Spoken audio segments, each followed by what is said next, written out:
Hi guys! Share ko lang sa inyo kung saan kami nagbanding ng mga kasumba mates ko.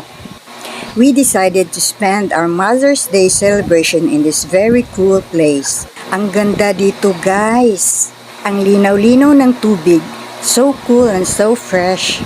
At ang lamig-lamig, tamang-tama sa mainit na panahon ngayon.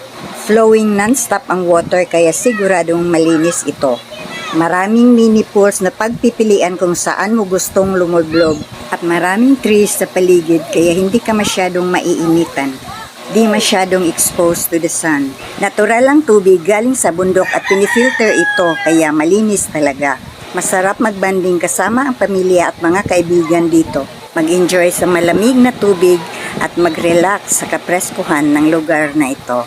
Nakakamangha talaga ang natural na ganda ng ating kapaligiran guys, no? Kaya dapat pangangalagaan natin ito at